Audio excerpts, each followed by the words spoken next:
Hi everybody, welcome back. Happy Tuesday and welcome to another episode of this.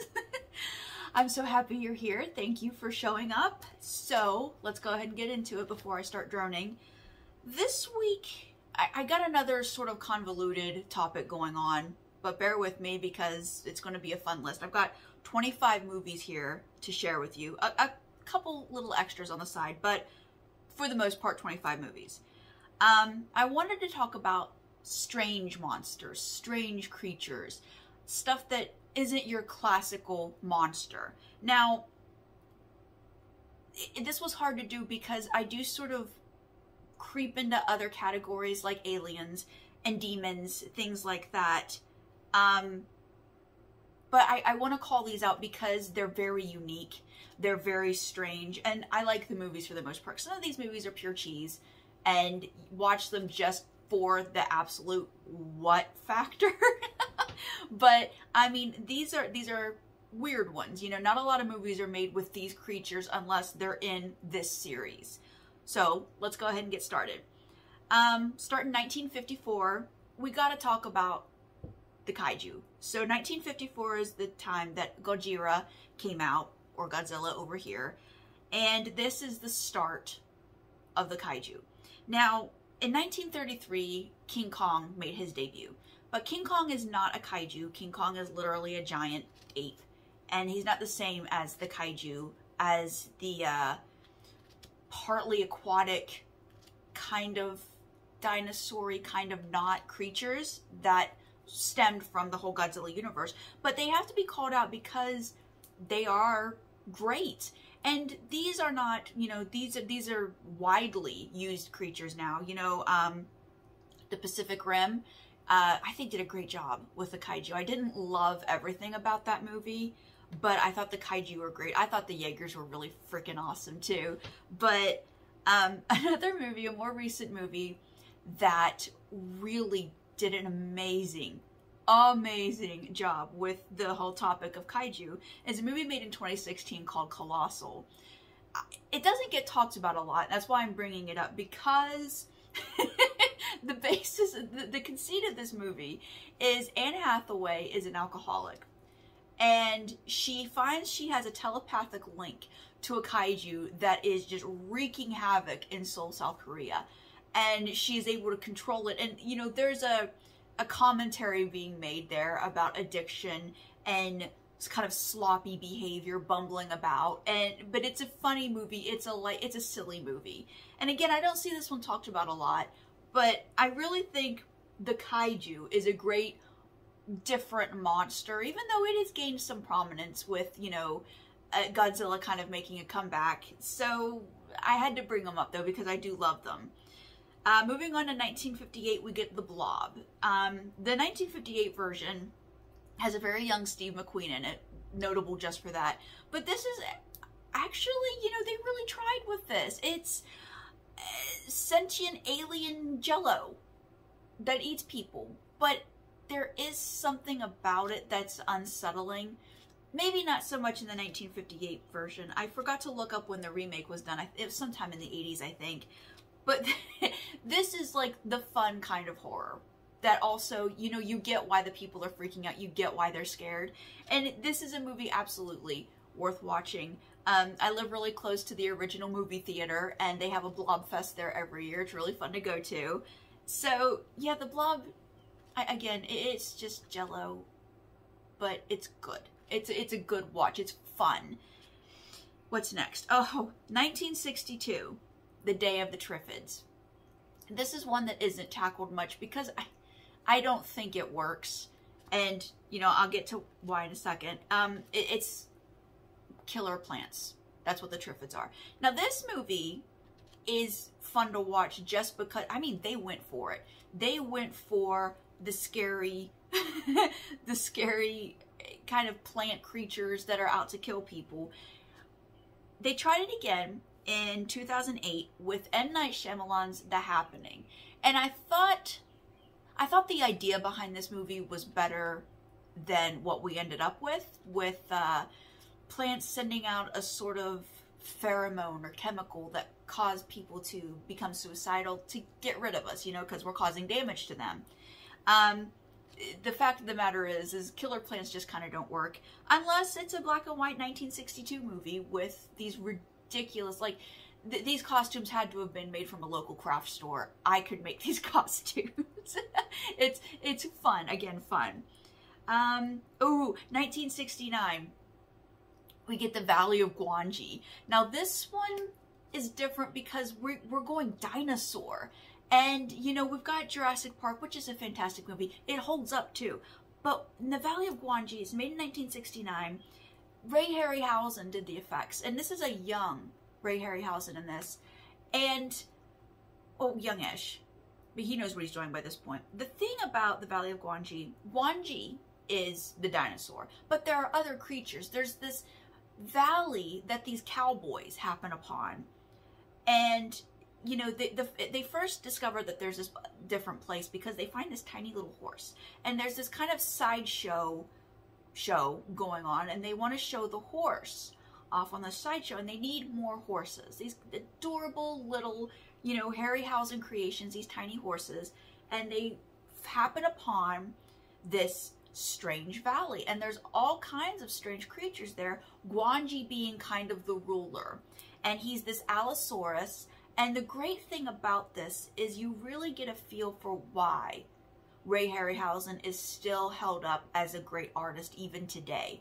Because it's a dinosaur. It's just this kind of rampaging dinosaur, but he gives it facial expressions. There's a bit of attitude. There's a bit of personality in Gwangi. And this is a fun, just outright fun movie. I totally recommend it. Remember, everything will be listed in the section below. What the hell is it called? The section, whatever. So that's 1969. Now we move to 1972. This movie isn't great, but it's a movie you want to watch just to say you've seen it. And that's Night of the Lepus. And this is giant rampaging bunny rabbits. These are not... Okay, so I'd seen this movie a long, long time ago as a kid, and I watched it again for the Ghost Writers podcast and talked about it. And what's funny, and I made this point on the podcast, what's funny is if you've ever seen like a desert hare, a wild hare, these are freaky looking creatures. They're real long and lean. Their eyes kind of bug out a little bit. They're not cute looking bunny rabbits. The rabbits that they use for Night of the Lepus they're fat, well-fed, well-loved pet rabbits. And they're so cute. And you're supposed to think they're scary, and it just doesn't translate. This is a movie just for cheese factor. Absolutely watch it. Okay, so now we're in 1979, and this is one of the first kind of, I'm creeping into other territories here, but I gotta bring it up, is Alien with the xenomorphs. I think we get a better look at the xenomorphs in the sequel Aliens, but this is the beginning, so we gotta talk about it. The xenomorph as a movie monster is amazing. First of all, about the reproductive cycle of this creature, the acid blood, the little inner mouth, the creature design is fucking amazing. These are great monsters, and they make for great movies. I actually like all of them. Not everybody does. I even like Resurrection. So, the xenomorph is an amazing creature. So, let's go to 1981 and Dragonslayer. As a monster, a good dragon really can't be beat. I love a good dragon. And Dragonslayer, again, 1981, this was a Disney movie. So, for back then, this was top-notch effects.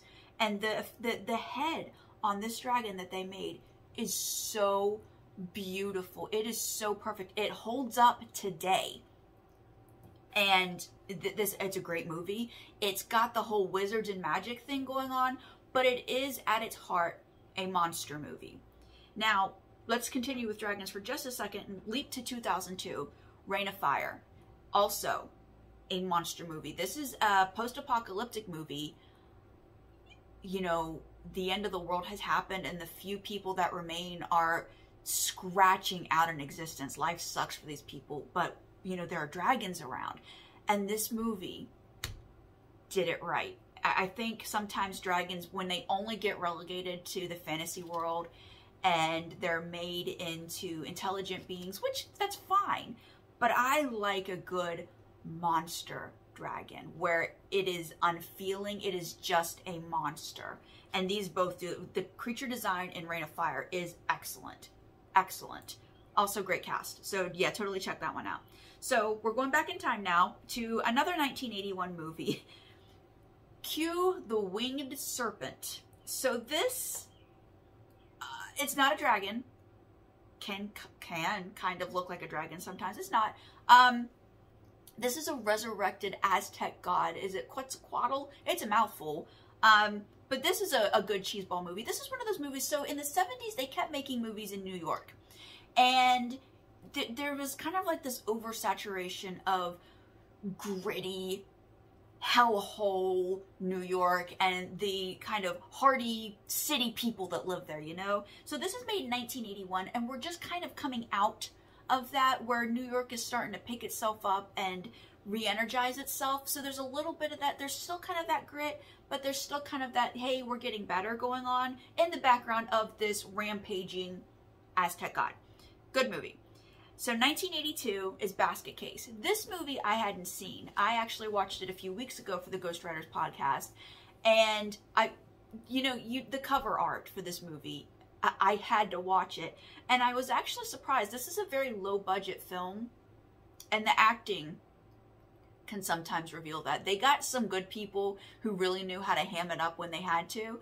But this is a very low budget film. But having said that, the creature effect, the monster in this is a parasitic twin lump with black eyes and sharp teeth. And if you look at stills of it, it very much just looks like a lump of silicone that they put a face on. But when you see it in action, and the way that they chose to animate it, the way that they chose to have it react with the world, it does just a lot of screaming. It's unsettling. It is a legit creepy creature. And this movie actually, I find myself even now thinking about it sometimes, because there's some stuff that happens in there. It's like, bleh. So this movie's absolutely worth a watch. Great movie, actually. That's 82. Let's go to 84, to a Joe Dante movie. You know I love Joe Dante. Gremlins. And again, this one it's very lighthearted. It is a Christmas movie. I've got a movie poster of it in my writing room. This movie, I mean, you have to admit, the idea of the monster, it starts off as this completely adorable, cuddly little teddy bear looking thing with the mogwai, but one little thing goes wrong. If you get it wet, it reproduces from water, from every drop of water. If you feed it after midnight, it turns from this cute little teddy bear looking thing into these reptilian monsters that really love to fuck with electronics. And the idea of it is so great. And I think by making it lighthearted, it was such a good decision. Like, the second one is way more comedic than the first one. But this is such a good movie. And I think, you know, when we just kind of isolate what the creature is, it's weird, but it's a great idea. All right, 1985, Little Shop of Horrors. Man-eating plant. Man-eating fetus flytrap. The 1985 version is one we all know. If you haven't watched it, it is a musical, and it is very over the top because it is a play that they made into movie form. And, you know, those do tend to be kind of a little much because it's theater. This is a great show. If you haven't seen it, watch it. Now, if you're feeling kind of saucy, Shudder has it up now. Oh my god, I'm going to have to sit down and make my husband watch it. Shudder has the 1960 Roger Corman version of Little Shop of Horrors. This one, it's very Roger Corman. It's very, they did a better job with the 1985 for the most part, but that's not to discount the Roger Corman version. There's a very young Jack Nicholson in this. Dick Miller is in it. I mean, it has a good cast, and it is a good movie. If you've seen the 1985 version and liked it, watch the 1960 version, because again, you got to pay respect to Corman and what he could do with a short amount of time and a little bit of money. All right, so we've got 3 movies that came out in 1987. And again, some of these go into other categories, but they have to be brought up. Hellraiser, the Cenobites. They are demons, so we are talking about something demonic, something that deals with torture and punishment. But you have to admit, the Cenobites as a creature, and the more you find out about them in subsequent sequels, that is an interesting creature. That is an interesting monster. Because they used to be people. Because, you know, that box is the key, you know, all of that. They have to be brought up because, oh God, Barker is a genius. Like, the stuff that he comes up with, with creatures, when it comes to weird stuff, he's so good, you know? And, I mean, Hellraiser, the Cenobites had to be brought up. The next one I want to bring up is, also 1987, Predator. Another alien, but let's forget for a minute about the creature design, which is amazing with those mandibles and, you know, the amazing tech that this creature had. Let's really just think about what he is. He is a being with superior technology from another planet who comes here just for prize hunting. You know, big tech CEOs now get in trouble because they take pictures of, you know, themselves after having shot an elephant or a lion. First of all, fuck those guys. But second of all, there's an alien that does that. And it makes you wonder, what was his life like on his home planet? I haven't seen all of the subsequent Predator movies because I don't really like them. I think the first one is perfect with the whole isolated in the jungle, the hunter becomes the hunted kind of thing. I think this is a fantastic movie. It's one of my favorites. But just the idea of what he is and what he's doing here, I think is really unique, and I really love it. Also in 1987, Cronenberg's The Fly. I've seen the original where it's literally an actual fly head on a guy, and you know, he's looking at the woman, and it's all the different little pictures because it's all the different eyeballs. Cheese, yeah, not scary.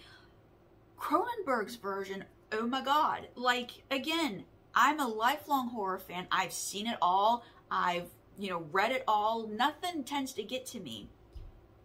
When he is chewing on his fingernails and the fingernail comes off and he's looking in the mirror and he squeezes it and like this pus flies out of his finger. Oh, this movie is really good. The story is really good. The sad ending, you know, of what happened to Brundle. He didn't mean for that to happen. And it, you know, it's science fiction. The science behind it is completely bunk, but it is also completely fun. You have to admit, it's a great movie. So we're out of 1987. Let's go to 1989 to Puppet Master. Again, weird creature. We got they're sentient puppets, little dolls that are avenging their master. And this is a movie I didn't watch it a lot as a kid because I just didn't love it. You know, you watch those movies sometimes where like there's a feral cat and the feral cat really gets the best of the person, and it's like, you're so much bigger than that cat. Why aren't you winning? I feel that way watching Puppet Master sometimes. Now, to be certain, because the individual dolls are all different and they've got different things going for them, that is interesting. But I also just continue, why? You're so much bigger than them. Why are they winning? But it is worth noting. So let's move to 1990. This is a movie that also got a recent remake, but we have to talk about it. It is also kind of like a cosmic being, alien, ageless, timeless thing. It.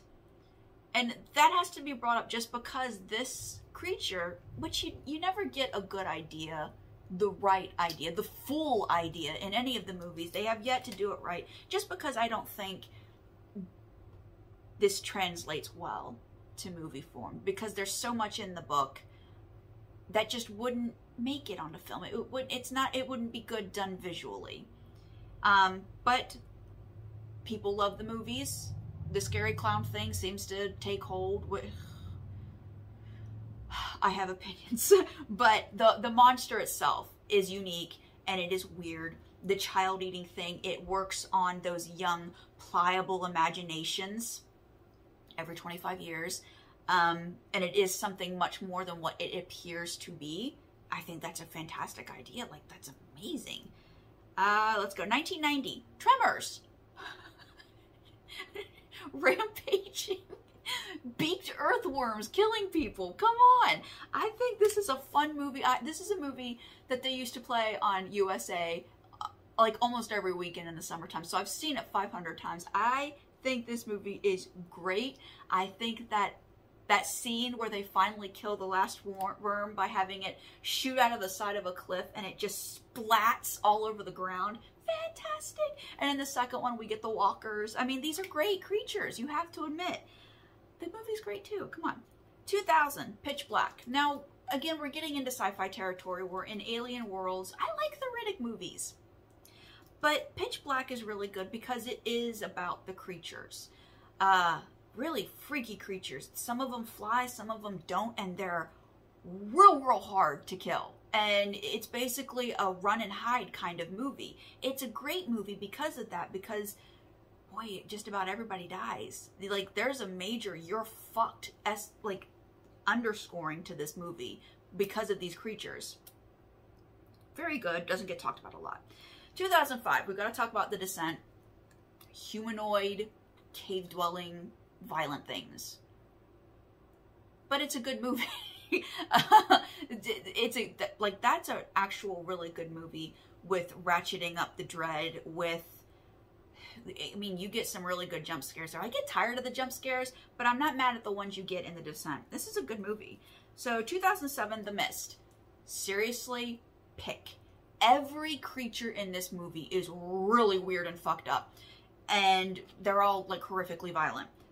But, oh god, this movie is so good. So good.